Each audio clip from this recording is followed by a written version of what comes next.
విన్నాను. ఈరోజు సువార్త ప్రకటించుచున్నాను. ఎవరో ప్రకటించగా విన్నాను. ప్రకటించుచు ప్రభుని కనబరుచుచున్నాను. తెలిసిన మాట ప్రజలములలో ప్రకటించుచు ప్రభుని కనబరుచుచున్నాను. ఎవరో ప్రకటించగా విన్నాను. ఈ రోజు సువార్త ప్రకటించుచున్నాను. ఎవరో ప్రకటించగా విన్నాను.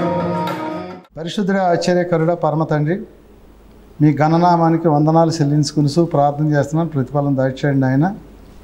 ఈ సమయంలో కొద్దిసేపు మాట్లాడటానికి మీరు అవకాశం ఇచ్చారు. ఇదిగో తండ్రి, రక్షణ మార్గంలో మరి మాట్లాడేటువంటి అదృష్టాన్ని మీరు కలిగించినందుకు మీ స్తుతులు స్తోత్రములు చెల్లించుకుని ప్రార్థన చేస్తున్నాను. ప్రతిఫలం దయచేయండి. గత 4 ఎపిసోడులలో మీరు మీ మహిమైనటువంటి నామంలో ఘనతైనటువంటి ప్రభావాలు పొందటానికి మంచి సందేశాన్ని అందించడానికి మీరు సహకరించారు తండ్రి.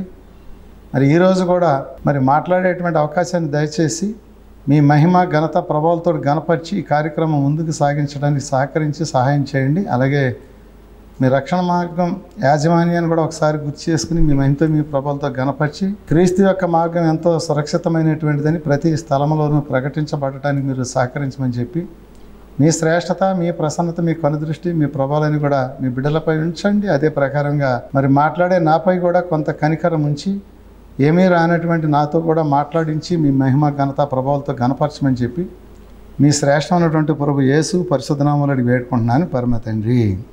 ఆమేన్. ప్రియమైనటువంటి సహోదరులకు వందనాలు తెలియజేస్తా ఉన్నాను. క్రీస్తుని నమ్మిన వారు డబ్బు సంపాదించటం గొప్ప జ్ఞానం అనుకొని ఉండవచ్చు, కానీ వారు ఘోరమైన మాయలో పడి మోసపోతున్నారని చెప్పి ఆధ్యాత్మికంగా మనకు తెలియబడతా ఉన్నది. ఇలాగ ఆధ్యాత్మికంగా వారు నశించిపోయేటువంటి మార్గంలో సాతాను వేసే వలలో పడుతున్నారని చెప్పి బైబిల్ గ్రంథము చాలా సురక్షితముగా క్షుణ్ణముగా తెలియజేస్తూ ఉంది. తృప్తినివ్వదు, కానీ ఇంకా ఇంకా ఆశను రేకెత్తించి చివరికి నాశనం చేస్తుంది ధనయామోహం అని చెప్పి బైబిల్ గ్రంథము తెలియజేస్తూ ఉంది. అలాగే గత 4 ఎపిసోడ్లో మనం మాట్లాడుకున్నాము. ఎందుకంటే ధనాన్ని ఆశించినటువంటి వారు మనకి బైబిల్ గ్రంథంలో కొంతమంది మనకు కనపడుతూ ఉంటారు. వారు ఏ రకమైనటువంటి తీర్పు పొందారో, ఏ రకమైనటువంటి మార్గంలోకి వెళ్ళారో మనకు తెలియబడతా ఉంది. అలాగే మొట్టమొదటిగా ధనాన్ని ఆశించినటువంటి వ్యక్తి, గొప్ప పేరు ప్రఖ్యాతులు, దేవుని యొక్క పరిచర్య చేసేటువంటి వ్యక్తి మనకు ఒక వ్యక్తి కనపడతా ఉంటాడు. బిలాము అనేటువంటి వ్యక్తి. బిలాము ధనాన్ని ఆశించి తన యొక్క జీవితం అంతా నాశనం చేసుకున్నాడని చెప్పి మనం గత వారాలలో తెలుసుకున్నాం. అలాగే గెహాజీ అనేటువంటి వ్యక్తి అన్య సాంప్రదాయంలో ఉన్నటువంటి ధనాన్ని ఆశించి తన గురువైనటువంటి ఎలీసా యొక్క ఆజ్ఞను తిరస్కరించి తన యొక్క జీవితం నాశనం చేసుకున్నట్లుగా కూడా మనం చూసుకున్నాం. ఇస్కరియోతు యోధ మత్తయి సువార్తలో మనకు కనపడతా ఉంటుంది. ఇస్కరియోతు యోధ యేసు ప్రభు కూడా ఉండి యేసు ప్రభు యొక్క మార్గాలని సురక్షితంగా తెలుసుకోలేనటువంటి వాడిగా మిగిలిపోయినట్లుగా, చివరికి తన జీవితం అంతా నాశనం చేసుకున్నట్లుగా, ఆత్మహత్య చేసి చనిపోయినట్టుగా, తన మరణం తనే కొనుక్కు తెచ్చుకున్నట్లుగా బైబిల్ గ్రంథం ద్వారా చూస్తూ ఉన్నాం. అలాగే ఆకాను కూడా ఇజ్రాయేల్ సర్వ సమాజాన్ని మోసం చేసి వ్యామోహంలో పడి చేయలేనటువంటి పని చేసి తన కుటుంబ సభ్యులతో సహా తన యొక్క జీవితం అంతా వ్యర్థముగా నాశనం చేసుకున్నట్లుగా ఆకాను ద్వారా తెలుసుకున్నాం. ఆకాను ఎంతో దుర్మార్గమైనటువంటి పని చేసి ఇజ్రాయేల్ సర్వ సమాజానికి తలదించుకునేలాగా చేసి 36 మంది యోధులు చనిపోవడానికి కారకుడయ్యారని చెప్పి బైబిల్ గ్రంథం ద్వారా మనం తెలుసుకున్నాం. అలాగే ధనం ఎంత దుర్మార్గమైనటువంటిదో, ఎన్ని రకాల బాధలు పెడతా ఉండదో మనుషులు మనకి చాలా ప్రస్ఫుటంగా తెలుస్తుంది. ఈ ధనాన్ని నమ్ముకుని ఎంతోమంది జీవితాలను కోల్పోతూ ఉంటారు. ఈ ఆశల వలయంలో సిక్కుకుని చివరికి జీవితం సురక్షితంగా నడిపించడం మానేసి దుర్భరంగా నడిపించేటి వారు కనపడుతూ ఉంటారు. బైబిల్ గ్రంథం ద్వారా చూసిన, ఈ సమాజంలో చూసిన. అలాగే ఈరోజు ఈ ధనం ఎంత చెడ్డదో మనం తెలుసుకున్నాం. కానీ ఈరోజు ధనములో ఉన్నటువంటి గొప్పదనాన్ని కూడా దేవుడు ఎందుకు ఇస్తున్నాడో మనం ఈరోజు బైబిల్ గ్రంథం ద్వారా కూడా ధనవంతులైనటువంటి వారు, దేవుడు దీవించి ధనాన్ని అభివృద్ధి చేసినటువంటి వారు కూడా బైబిల్ గ్రంథంలో చాలామంది మనకి కనపడుతూ ఉంటారు. అలాంటి వారిలో మనం ఈరోజు మొట్టమొదటిగా మనం ఒక వ్యక్తిని మనం చూద్దాం. ఈరోజు ఆ వ్యక్తిలో ఉన్నటువంటి సుగుణాలు ఎలాంటివి, ఆ వ్యక్తికి దేవుడు ఆశీర్వదించి ధనాన్ని ఎందుకు ఇచ్చాడు, ఆ ధనాన్ని ఏ రకంగా ఖర్చు పెట్టి ఆ ధనాన్ని ఏ రకంగా సద్వినియోగం చేసుకున్నాడో బైబిల్ గ్రంథం చాలా తేటగా తెలియజేస్తూ ఉంది. బైబిల్ గ్రంథంలో మనం ఒక మాట మనం చూసుకుందాం. బైబిల్ గ్రంథంలో మరి ఆదికాండంలో 13వ అధ్యాయంలో కనపడతా ఉంది చూడండి. అబ్రహాము తనకు కలిగిన సమస్తమును తన భార్యను తనతో కూడానున్న లోతుని వెంటబెట్టుకుని ఐగుప్తులో నుండి దక్షిణ దేశమునికి వెళ్ళాను.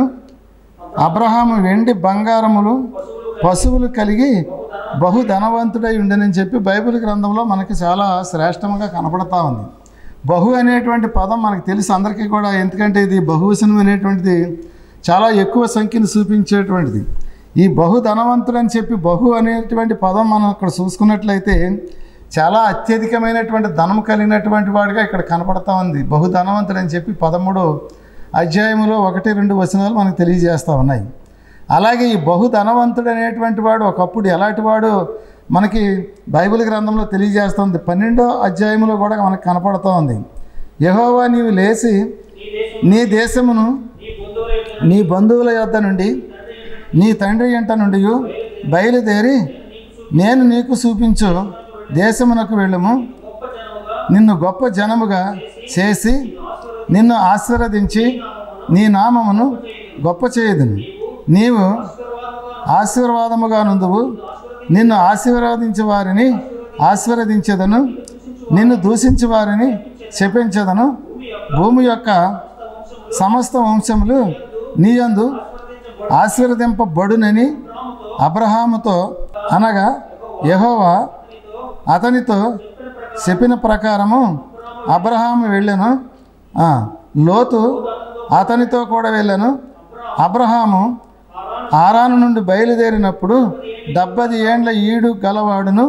అబ్రహాము తన భార్య శారయిని తన సహోదరుని కుమారుడైన లోతును హారానులో తానును వారును ఆర్జించిన యావదాస్తిని వారు సంపాదించిన సమస్తమైన వాటిని తీసుకొని కానాను దేశమునకు బయలుదేరని చెప్పి బైబిల్ గ్రంథం తెలియజేస్తా ఉంది. దేవుడు ఒక ఆజ్ఞ ఇచ్చాడు. ఎందుకంటే అబ్రహాము స్వతహాగా ఇక్కడ బైబిల్ గ్రంథంలో తెలియబడతా ఉంది. కల్దీల ఊరివాడు, దేవుని ఎరగనటువంటి వాడుగానే బైబిల్ గ్రంథం పరిచయం చేస్తామంటే మొట్టమొదట. కానీ ఇక్కడ అబ్రహాముని ఎందుకు ఎన్నుకున్నాడు, అబ్రహాముని ఎందుకు ఎన్నుకోవలసి వచ్చింది దేవుడు అని చెప్పి మనం ఆలోచన చేసినట్లయితే, అబ్రహామును ఎన్నుకోవటానికి గల కారణం ఏంటని చెప్పి మనం ఆలోచన చేసినట్లయితే ఇక్కడ బైబిల్ గ్రంథంలో చాలా క్షుణ్ణముగా తెలియబడతా ఉంది. ఇక్కడ చూడండి, ఇక్కడ బైబిల్ గ్రంథంలో తెలియజేసినటువంటి మాట, అబ్రహాము ద్వారాగా ఈ ప్రపంచ జనాభా అంతా కూడా అభివృద్ధి చెంది ఆశీర్వాదం పొందాలంటే అబ్రహాము ద్వారాగా కలిగేటువంటి సమస్తమైనటువంటి మరి మార్గాలలో నడిచించేటువంటి ప్రజలకి అబ్రహాము ద్వారాగా వచ్చేటువంటి యేసు ప్రభు ద్వారాగా మనకి సంక్రమిస్తుందని చెప్పి అర్థమవుతా ఉంది. అలాంటి దాన్ని మనం చూసుకున్నట్లయితే అబ్రహాముకి స్వతహాగా లేనటువంటి వాడు, అబ్రహాము ధనవంతుడైనటువంటి వాడు కాదు. కానీ అబ్రహాము ఇచ్చినటువంటి ధన సంపద ఎంతో అద్భుతంగా ఇక్కడ 13వ అధ్యాయంలో కనపడతా ఉంది. బహు ధనవంతుడని చెప్పి మరి ఇక్కడ తెలియజేస్తూ ఉంది. దేవుడు అబ్రహాముకి ఇంత ధనాన్ని ఎందుకు కలగజేశాడు, అబ్రహాము ద్వారాగా ఏమిటి అసలు దేవుడికి కావాల్సినటువంటిది, అబ్రహామేనా మరి అక్కడ ఆ పరిసర ప్రాంతాలలో ఉన్నటువంటి వారిలో అబ్రహామే మంచివాడా అంటే చెడ్డవాడా అని చెప్పి మనం ఊహించినట్లయితే అంతకన్నా మంచివాళ్ళు ఉండొచ్చు, చెడ్డవాళ్ళు ఉండొచ్చు. దేవుడి ఆజ్ఞను తిరస్కరించుకోకుండా నెరవేర్చగలిగేటువంటి వ్యక్తి, ఏకైక వ్యక్తి అబ్రహామే అని చెప్పి బైబిల్ గ్రంథం ఇక్కడ తెలియజేస్తా ఉంది. అబ్రహాము బయలుదేరి తను చూపించినటువంటి దేశానికి వెళ్ళటానికి వెనుదీయకోకుండా దేవుడు ప్రత్యక్షమైనటువంటి మరుక్షణం నుంచి తన యొక్క నిజ జీవితాన్ని, పాత జీవితాన్ని వదిలేసి దేవుడే నిజమైనటువంటి రక్షకుడు అని చెప్పి అబ్రహాము దేవుడిని వెంబడించుతా ఉన్నాడు. దేవుడి యొక్క ప్రతి ఒక్క ఆజ్ఞను తిరస్కరించుకోకుండా అబ్రహాము తనకు కలిగిన సమస్తమును కూడా దేవుని యొక్క ఆజ్ఞతోటి, దేవుని యొక్క ప్రణాళికలో పాలిభాగస్తుడై అబ్రహాము ముందుకు నడిపించుతా ఉన్నట్టుగా బైబిల్ గ్రంథం మనకి తెలియజేస్తూ ఉంది. అలాగే అబ్రహాము ఇక్కడ అబ్రహాము ధనం ఏ రకంగా ఉపయోగపడిందో, ఏ రకంగా అబ్రహాము ధనం ఇక్కడ ఉందో మనకి బైబిల్ గ్రంథం తెలియజేస్తా ఉన్నది. అబ్రహాం అనేటువంటి వ్యక్తి ఏ రకంగా అభివృద్ధి చెందాడో కూడా మనకి ఇక్కడ అర్థమవుతూ ఉంది. అబ్రహాము దేవుడిని వెంబడించటం మొదలుపెట్టిన తరువాత తన అభివృద్ధి చెందినటువంటి ధనముతోటి అత్యధికముగా తన యొక్క మందలను, తన యొక్క సమస్తమును, మరి యొక్క మందలు మేపేటువంటి కాపరులని వాళ్ళందరినీ కూడా ఎంతో అద్భుతంగా ముందుకు నడిపించుతున్నట్లుగా బైబిల్ గ్రంథం ద్వారాగా మనకి కనపడతా ఉన్నది. అబ్రహాము యొక్క సర్వ సమాజంలో ఉన్నటువంటి ప్రజల ఉదర పోషణార్థం కోసం ఎంతో మరి అభివృద్ధి చెందినట్లుగా బైబిల్ గ్రంథం ద్వారాగా మనకి తెలియబడతా ఉంది. చూడండి ప్రియమైనటువంటి సహోదరులారా, మనం కూడా మన జీవితాలని అద్భుతంగా నడిపించాలి అంటే మనకి దేవుడు ఏదైనా ఇచ్చాడు అంటే దేవుని కోసం ఖర్చు చేసేటువంటి వారుగా, దేవుడి యొక్క ప్రణాళికబద్ధంగా నడిచేటువంటి వారుగా ఉండాలని చెప్పి బైబిల్ గ్రంథం తెలియజేస్తూ ఉంది. అలాగ లేకపోయినట్లయితే మరి దేవుడి యొక్క మనల్ని ఆశీర్వదించినటువంటి మరి విధానాన్ని కూడా తిరస్కరించేటువంటి మార్గం ఆసన్నమవుతుందని చెప్పి బైబిల్ గ్రంథం తెలియజేస్తూ ఉంది. అసలు అబ్రహాము ఎందుకు సర్వ సమాజానికి కావాల్సి వచ్చింది, అబ్రహాము ద్వారాగా ఈ సర్వ సమాజం ఎందుకు దీవింపబడవలసి వచ్చిందని చెప్పి ఆలోచించినట్లయితే బైబిల్ గ్రంథంలో ఆదికాండములో మనకు ఒకటి కనపడతా ఉండేది.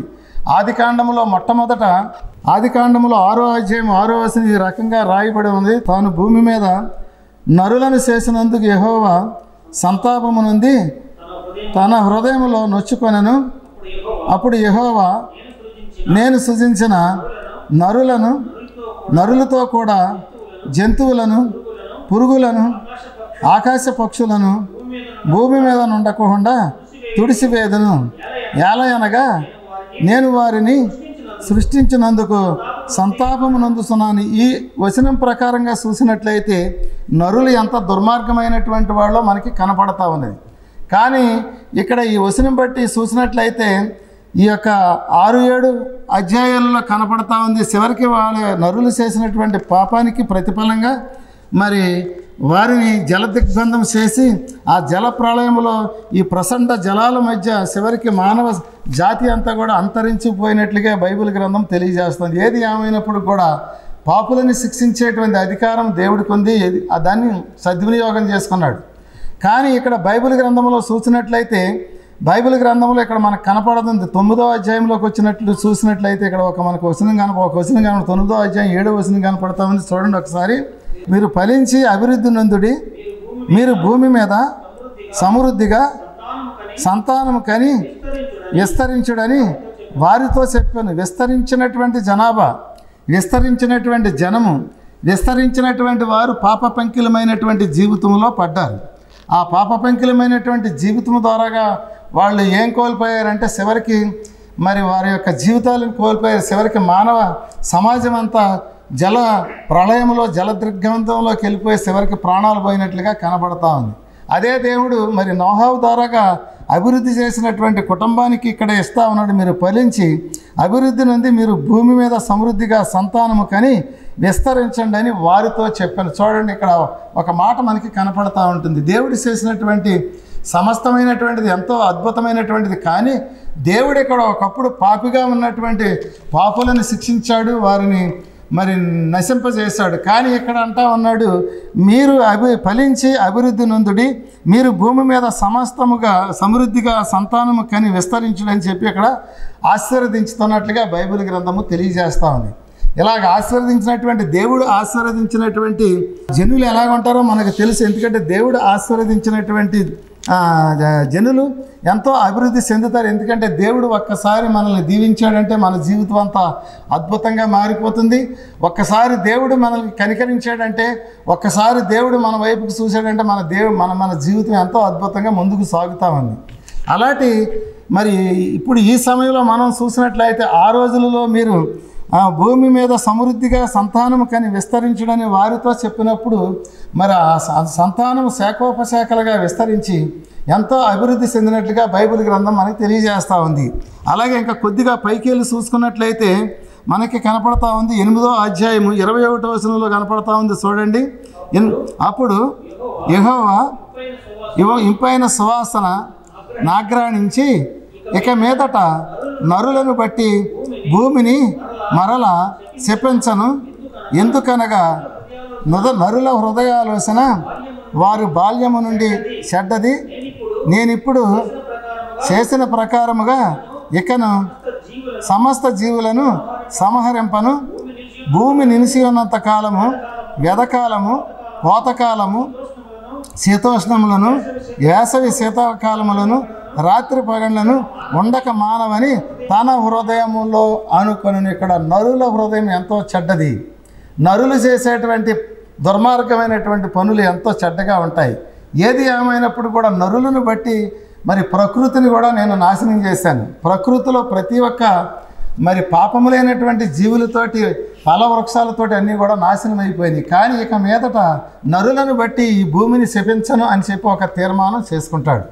కానీ తీర్మానం చేసుకున్నటువంటి వ్యక్తి నమ్మదగినటువంటి వాడు, యథార్థమైనటువంటి వాడు, మరి ఆయనలో ఉన్నటువంటి ఏ కళంకము మచ్చ లేనటువంటి వాడు. ఆ తీర్మానం చేసుకున్నటువంటి వ్యక్తి ఇచ్చేటువంటి మరి ఆ తీర్మానం ఎలా ఉంటుందో మనకి తెలిసింత. ఎందుకంటే ఆ దేవుడు ఇచ్చినటువంటి అద్భుతమైనటువంటి ఆ యొక్క తీర్మానం ద్వారాగా నరులు విస్తరించటం మొదలుపెట్టినప్పుడు, ఆ నరులు యావత్ ప్రపంచానికి పాకినప్పుడు, యావత్ ప్రపంచంలో చేరినప్పుడు, యావత్ ప్రపంచంలో నరుల యొక్క మనోభావాలు ఎలాగుంటాయో మనకు తెలుసు. వాళ్ళ హృదయములు చాలా నీచమైనటువంటి చెడు హృదయాలు. వారు చేసేటువంటి పాపభూయిష్టమైనటువంటి పనుల ద్వారాగా ఎన్నో జీవితాలు నాశనమైపోతూ ఉంటాయి. వారు చేసేటువంటి దుర్మార్గపు చర్యల వల్ల ఎన్నో రకాలైనటువంటి మారణ హోమాలు, ఎన్నో రకాలైనటువంటి మరి మనుషులు బ్రతకడానికి వీలైనటువంటి ప్రణాళికలు వేస్తూ ఉంటారు. మనకి తెలుసు. ఇప్పుడు కూడా ఈ తరుణంలో కూడా ఇప్పుడు జరుగుతున్నటువంటిది అదే. ఎందుకంటే మరి బలవంతుడైనటువంటి వాడు బలహీనుని హింసించడానికి వెనకాడనటువంటి ఈ పరిస్థితిలో మనం చూసినట్లయితే చాలా ఘోరంగా ఉంటుంది. కానీ ఇక్కడ అబ్రహాము ద్వారాగా ఏం చేయాలని తీర్మానించుకున్నాడని మనం ఆలోచన చేసినట్లయితే, అబ్రహాము ద్వారాగా ఈ సర్వ సమాజానికి గొప్ప ఆశీర్వాదము కలిగేటువంటి ఒక వ్యవస్థని తీసుకురావాలనేటువంటి ఉద్దేశంతో దేవుడు మంచి ప్రణాళికబద్ధమైనటువంటి ఒక ప్రణాళికబద్ధంగా అబ్రహాముని ఎన్నుకున్నట్లుగా బైబిల్ గ్రంథం తెలియజేస్తూ ఉంది. మనల్ని కూడా ఒక్కొక్కసారి ఎన్నుకుంటాడు. ఎందుకంటే ఆయన యొక్క సేవ చేయాలనో, లేకపోతే ఆయన యొక్క ప్రణాళికలను ముందుకు నడిపించాలనో, లేకపోతే ఆయన యొక్క మరి బిడ్డలకి కావలసినటువంటిది సమకూర్చేటువంటి వారుగా, ఆధ్యాత్మిక మార్గాన్ని నేర్పేటువంటి వారుగా ఉండాలని చెప్పి ఆలోచన చేసి ఆశించుతూ ఉంటాడు. కానీ మనం ఆయన మార్గంలోకి వస్తాం. వచ్చిన తర్వాత ఆయన ఎరుగుండి కూడా మనం ధనయామోహంలో పడి ఆ ధనమే నిజమైనటువంటి రక్షణ అనుకుని ఆ ధనయామోహంలో పడి వచ్చినటువంటి మార్గాన్ని మర్చిపోయి చివరికి ధనం అనేటువంటి ఒక దుర్వ్యసనములో మనం ఉండి దేవుని యొక్క ప్రణాళికలు మనం మర్చిపోతూ ఉన్నట్లుగా బైబిల్ గ్రంథం మనకి పరిచయం చేస్తూ ఉంది. కానీ అబ్రహాముని ఎందుకు ఏర్పాటు చేసుకున్నాడంటే, అబ్రహాములో ఉన్నటువంటి గొప్ప సుగుణం ఏమిటని చెప్పి మనం అనుకున్నట్లయితే, ఒకే ఒక తీర్మానము, ఒకే ఒక మాట, ఆ మాటతోటి దేవుని యొక్క ఆజ్ఞను తిరస్కరించుకోకుండా నడవగలిగేటువంటి స్థితిమంతుడు అబ్రహాము అని చెప్పి ఇక్కడ బైబిల్ గ్రంథం ద్వారా మనకి తెలియబడతా ఉంది. అలాంటి అబ్రహాము దేవుడిని వెంబడించుతూ ఉన్నాడు. దేవుడు అంచెంచెలుగా మరి వారి యొక్క జీవితాలను అద్భుతంగా ముందుకు నడిపిస్తూ ఉన్నారు. ఎంతో అద్భుతమైనటువంటి భావాన్ని కనపరుస్తూ ఉన్నారు. ఏమీ లేనటువంటి వ్యక్తి మరి బహు ధనవంతుడిగా, ఎండి బంగారము కలిగినటువంటి వ్యక్తిగా కనపడతా ఉన్నట్టుగా బైబిల్ గ్రంథం మనకి తెలియజేస్తూ ఉంది. అలాంటి అబ్రహాము ద్వారాగా ఎన్నో అద్భుతమైనటువంటి కార్యాలు కూడా జరిగినాయి. అబ్రహాము ఎంతో మృదు స్వభావిగా బైబిల్ గ్రంథం మనకి పరిచయం చేస్తూ ఉంది. అబ్రహాము యొక్క జీవితం అంతా ఎంతో అద్భుతంగా కనపడతా ఉంది. అబ్రహాము దేవుని యొక్క ఆజ్ఞలను, దేవుని యొక్క మార్గాలను తూచ తప్పుకోకుండా నడిచి దేవుడిచ్చినటువంటి ఆశీర్వాదాన్ని ఆయన పొంది దానిలో ఉన్నటువంటి అద్భుత శక్తి ద్వారాగా ఈ ప్రపంచానికి ఒక వ్యక్తిగా పరిచయం అయినట్లుగా మనకు బైబిల్ గ్రంథం తెలియజేస్తూ ఉంది. అబ్రహాము ఏ రకమైనటువంటి వాడని మనం ఆలోచన చేసినట్లయితే, అబ్రహాము దేవునికి స్నేహితులని చెప్పి బైబిల్ గ్రంథము తెలియజేస్తూ ఉంది. మనం దేవునికి స్నేహితులమా? ఎప్పుడైనా దేవుడు మన దగ్గరికి వచ్చి స్నేహం చేశాడా? అసలు దేవుడు స్నేహం చేసేటువంటి వ్యక్తులమా మనం అనుకుంటే మనం కానే కాదు. కానీ మానవులు దేవునికి సంబంధం లేదు అసలు. ఎందుకంటే దేవుని అంశం నుంచి వచ్చినప్పటికీ కూడా మానవ యొక్క నైజం ఏమిటి అని చెప్పి మనం అనుకుంటే, మనకేదైనా కలిగిందంటే ఆ కలిగిన దానితో పక్క వాళ్ళని హింసించేటువంటి మనస్తత్వంలో ఉండేటువంటి వ్యక్తులు మనం. మనకి మానవ లక్షణాలు ఉన్నాయి కాబట్టి మనం మానవ ధర్మాన్ని నెరవేర్చేటువంటి వారుగా ఉంటామని చెప్పి బైబిల్ గ్రంథం తెలియజేస్తాం. అందు గురించి దేవుడు మనల్ని ఎప్పుడు కూడా స్నేహితుడు కానే కాదు మనకి. ఎందుకంటే దేవుడు మనల్ని ఎన్నుకున్నాడు అంతే. కానీ అబ్రహాముకు ఒక స్నేహితుడు అని చెప్పి బైబిల్ గ్రంథం తెలియజేస్తూ ఉంది. అబ్రహాము ఎందుకంటే ఈ ప్రపంచ జనాభాలో అందరూ కూడా తండ్రిగా, మరి ఒక మూల పురుషుడిగా కూడా బైబిల్ గ్రంథం మనకు తెలియజేస్తూ ఉంది. అబ్రహాము ద్వారాగా యావత్ ప్రపంచమంతా ఆశీర్వదింపబడినట్లుగా బైబిల్ గ్రంథం తెలియజేస్తూ ఉంది. అలా తనకు కలిగినటువంటి ధనములో కూడా తను చేయగలిగినటువంటి కార్యం ఏమిటని చెప్పి మనం అనుకున్నట్లయితే, అబ్రహాము తన కూడా ఉన్నటువంటి వారిని ఎంత మందిని విస్తరింపజేశాడో, ఎంతమందిని సురక్షితంగా నడిపించాడో, ఎంతమందిని సురక్షితంగా పోషించాడో సంపద ద్వారా ఇక్కడ తెలియబడతా ఉంది. ఇక్కడ చూసినట్లయితే అబ్రహాము చేసినటువంటి ఒక మరి గొప్ప ప్రయోగాలు తెలుసుకున్నట్లయితే అబ్రహాము చాలా గొప్పవాడని చెప్పి ఇక్కడ బైబిల్ గ్రంథం తెలియజేస్తూ ఉంది. ధనము ద్వారా అబ్రహాము చేసినటువంటి త్యాగం కూడా మనకు తెలియబడతా ఉంది. ఇక్కడ 14వ అధ్యాయం 12వ వచనం చూద్దాం ఒకసారి.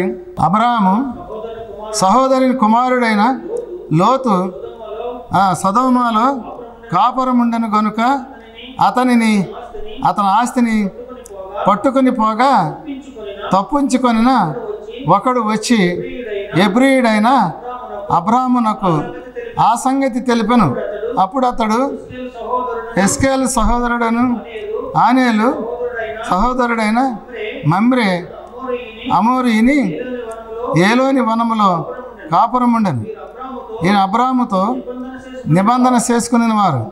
అబ్రాహాము తన తమ్ముడు చెరపట్టబడినని విని తన ఇంట పుట్టిన అలవరసబడిన 310 మండుగురిని ఎంట పెట్టుకుని దాను మట్టుకు ఆ రాజులను తమిరను. ఇక్కడ బైబిల్ గ్రంథం ద్వారాగా మనకు అద్భుతమైనటువంటి ఒక మాట మనకి ఇక్కడ కనబడతా ఉంది.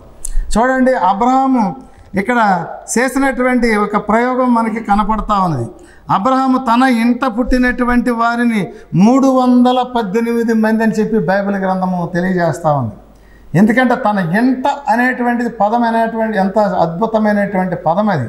ఎందుకంటే అబ్రహాము ఒక 318 మంది ఒక యోధులను, ఎందుకంటే రాజులు అనేటువంటి వారిని తమరటానికి తన శక్తితోటి, తనకున్నటువంటి భక్తితోటి, దేవుడిచ్చినటువంటి గొప్ప ఆశీర్వాదంతో చేసినటువంటి ఒక ప్రయోగం ఎంతో అద్భుతంగా మనకి ఇక్కడ కనపడతా ఉంది.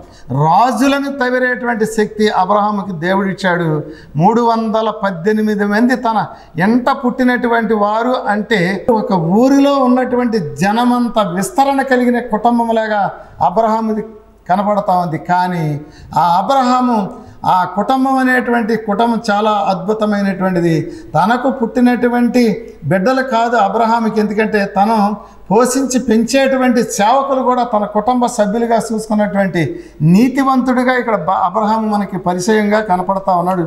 ధనము ఏ రకంగా సద్వినియోగం చేసుకోవాలో, ఆ ధనము ద్వారాగా దేవుని యొక్క ప్రణాళికబద్ధమైనటువంటి కార్యక్రమాలు ఎలా చేయాలో మరి అబ్రహామును చూసి మనం నేర్చుకోవాల్సిందే. కానీ మనకి ఇంకా రెండో ఒక మార్గం లేదు. ఎందుకంటే ఈరోజు మరి సేవకులు అనేటువంటి వారు ఏం చేస్తున్నారని చెప్పి మనం అనుకున్నట్లయితే, ఆ సేవకులు అనుకునేటువంటి వారి ధనము సంపాదించి తన కుటుంబము అభివృద్ధి చేసుకోవాలి, తన యొక్క జీవితం పరిపూర్ణంగా ముందుకు సాగించాలి, తన జీవితంలో కావాల్సింది ప్రతిదీ కూడా సిద్ధపాటు చేసుకోవాలనే ఆలోచనే తప్ప, ఎందుకంటే ఈ బైబిల్ ఎంతో అద్భుతమైనటువంటిది. సామాన్యమైనటువంటి ప్రజలని పరిరక్షించేటువంటి ఒక ప్రణాళికబద్ధమైనటువంటి ఒక గ్రంథం అని చెప్పి ఎవరు కూడా ఆలోచన చేయట్లేదు, ఎవరు కూడా దీనిని ఆచరించటం లేదు. దీని యొక్క మాటలు, బైబిల్లో ఉన్నటువంటి మాటలను ఆసరా చేసుకుని జీవితం అంతా కూడా సుఖంగా జరుపుకునేటువంటి ప్రణాళిక ఏదందో చూసుకుని ధనం సంపాదించుకునేటువంటి వ్యక్తులుగా కనపడతా ఉన్నారు. అలాంటి వ్యక్తులను మనం గత 4 వారాలలో మనం చూసుకున్నాం. వారి యొక్క జీవితాలను కోల్పోయారు. అలాగే మరి ధనం ఉన్నటువంటి వ్యక్తిగా అబ్రహామును మనం ఈరోజు చూసుకుంటున్నాం. అదే అబ్రహాము ఈరోజు మనం చూసుకున్నటువంటి అబ్రహాము యొక్క జీవితం ఏ రకంగా ముందుకు సాగించాడో, అబ్రహాం ఈ సమాజానికి ఏ రకంగా ఉపయోగపడాడో మనకి బైబిల్ గ్రంథము తెలియజేస్తూ ఉంది. కనుక దానికి సంపాదించినటువంటి మరి సంపదకు కూడా ఏ రకమైనటువంటి ఫలితం ఉందో బైబిల్ గ్రంథంలో మరి ఒక మాట మనకు కనపడతా ఉన్నది. చూడండి, అదే 14వ అధ్యాయం 18వ వచనం చూడండి. మరియు సాలేము రాజైన మెల్కీసెదెకు రొట్టెను ద్రాక్షరసమును తీసుకొని వచ్చెను. అతడు సర్వోన్నతుడగు దేవునికి యాజకుడు. అప్పుడు అతడు అబ్రాహామును ఆశీర్వదించి ఆకాశమునకు భూమికిని సృష్టికర్తను సర్వోన్నతునైన దేవుని వలన అబ్రహాము ఆశీర్వదింపబడును గాక అనియు, నీ శత్రువులను నీ చేతికి అప్పచెప్పిన సర్వోన్నతుడగు దేవుడు స్తుతింపబడును గాక అనియు చెప్పాను. అప్పుడు అతడు అన్నిటిలో అతనికి 10వ వంతు ఇచ్చాను. చూడండి, ఇక్కడ బైబిల్ గ్రంథము ద్వారాగా చూసినట్లయితే అసలు ఎక్కడ మరి ఈ యొక్క దశమ భాగాలు ఎక్కడ మొదలైనవి అంటే అబ్రహాము ద్వారాగా మొదలైనవి.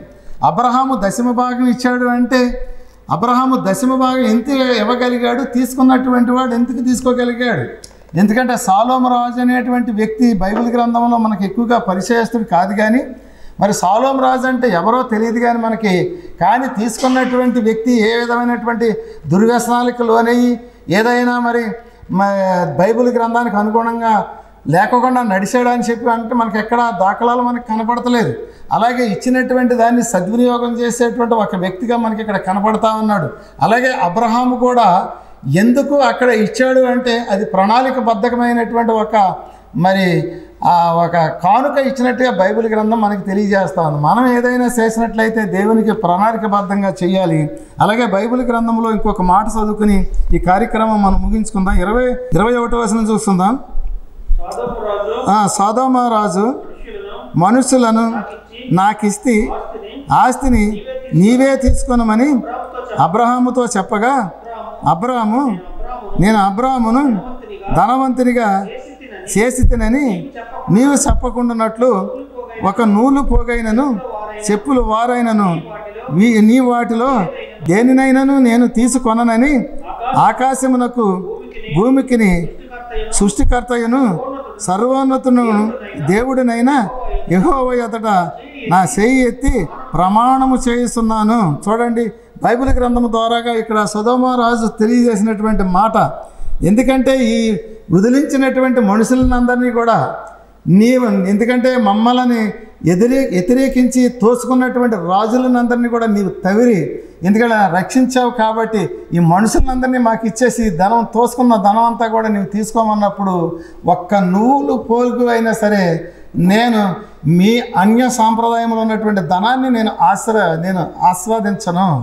ఎందుకంటే మీ ధనముతోటి అబ్రహాము ధనవంతుడయ్యాడని చెప్పి మరి తుచ్చమైనటువంటి మాట నాకు అక్కర్లేదు. ఎందుకంటే సర్వోన్నతుడైనటువంటి దేవుడు నాకు కలగజేసినటువంటి సంపదే గొప్పది. ఆ సంపద ద్వారాగా నేను అభివృద్ధి చెంది నా యొక్క జీవితాన్ని ముందుకు సాగించుతాను. కానీ ఈ తుచ్చమైనటువంటి నీచమైనటువంటి ఈ ధనాన్ని నేను ఆశించనని చెప్పి ఖచ్చితంగా తెలియజేస్తాను. ఏ సేవకుడు ఈరోజు తెలియజేస్తా ఉన్నాడు? ఏ సేవకుడు ఈరోజు అలాంటి సంపదని కాదనేటువంటి వారు ఉన్నారు? ఎందుకంటే ఎవరైనా ఇస్తే శేషులు సాసి అరువులు సాసి తీసుకుని వాటితోటి వారి యొక్క జీవితాలని పరిపూర్ణంగా సాగించుకునేటువంటి వాళ్ళు మనం చూస్తూ ఉన్నాం. కానీ ఈరోజు చూసినట్లయితే మరి ధనవంతుడైనటువంటి వాడిలో అబ్రహామును మనం చూసినట్లయితే ఎంతో నీతి కలిగినటువంటి వాడిగా బైబిల్ గ్రంథం తెలియజేస్తుంది. ప్రార్థన చేసుకుందాం.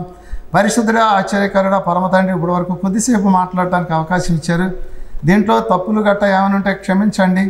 అదే ప్రకారంగా చూసేటువంటి వారు వినేటువంటి వారికి ఏదైనా దీంట్లో దోషములు ఉంటే క్షమించండి. ఈరోజు ఈ రకంగా మాట్లాడేటువంటి శక్తినిచ్చినటువంటి మహా గొప్పదేవ, మా జీవితాలన్నీ కూడా అద్భుతంగా ముందుకు సాగించమని చెప్పి మీ శ్రేష్టమైనటువంటి ప్రభు యేసు పరిశుద్ధ నామములో అడిగి వేడుకుంటున్నాను పరమ తండ్రి.